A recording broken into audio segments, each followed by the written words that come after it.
مساء الخير عليكم جميعا عملائنا الكرام. معلومة النهاردة مهمة بجد، بتوصل لنا مشاكل كتيرة قوي من بعض العملاء إن الغسالة بتترزع جامد، وخصوصا الغسالات الفوق أوتوماتيك. الغسالة بترزع جامد في الحلة وقت العصر، بتتنطط كتير، بتعمل صوت دربكة، ما بتكملش العصر وترجع تشتغل وبتقف. تمام.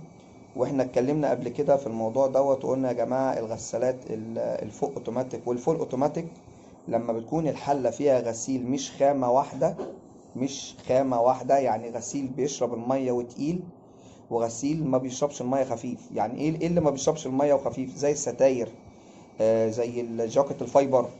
تمام. دي حاجات ما بتشربش مية وخفيفة.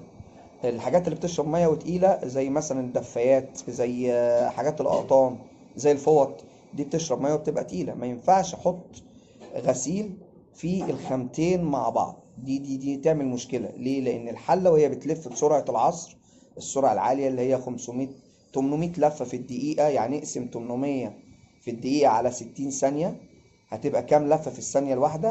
هتعمل عدم اتزان جامد جدا، وخصوصا ان جنب خفيف وجنب تقيل. فده هيعمل عدم اتزان جامد جدا، والغسالة هتفضل ترزع شمال ويمين، وممكن تكسر الأجزاء البلاستيك اللي جوه، تكسر مفتاح دراع الاتزان، تعمل مشاكل كتيرة قوي. وكل دوت مش عيب في الغسالة، ده بيبقى بسبب عدم اتزان الغسيل. اتكلمنا في الموضوع ده كتير، وللأسف بعض العملاء ما بتبقاش مقتنعة بحاجة زي كده، وبنروح فعلا وبنبص وبنجرب، وما بنرضاش نفتح في شغل بدون داعي، وبنرضاش نغرم الناس قطع غيار بدون داعي. تمام. وبنجرب وبنحط، بنطلع الغسيل بايدينا وبنشوف ايه خفيف وايه تقيل، وبنحط كله خامة واحدة، والحمد لله بنلاقي الجهاز اشتغل تمام جدا ومظبوط وزي الفل، مفيش فيه اي مشكلة. الفيديو اللي انا هبعته لكم دوت اول فيديو، ده بعته لي العميل بيشتكي من ان الغسالة بتخبط. تمام.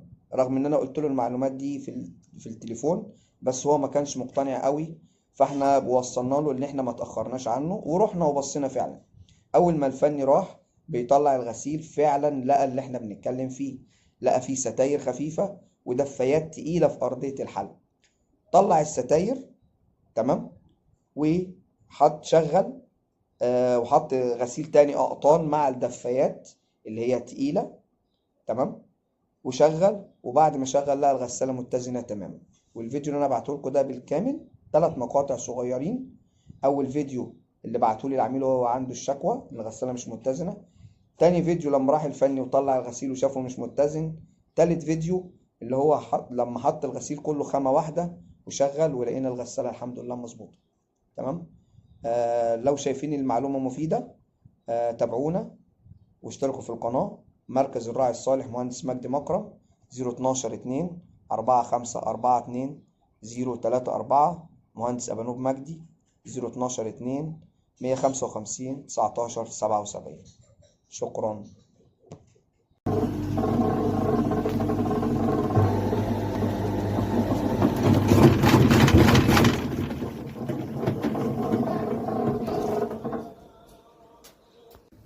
بص كده يا باشمهندس، دي الغسالة اللي كنت قايل عليها، بص عليها في الدور الأخير. وأنا جيت لقيت ده تمام، كل ده شارب مية، اللي هو راقد في الحل اهو. ده بص شارب مية. امشي بعد اذنك. تمام.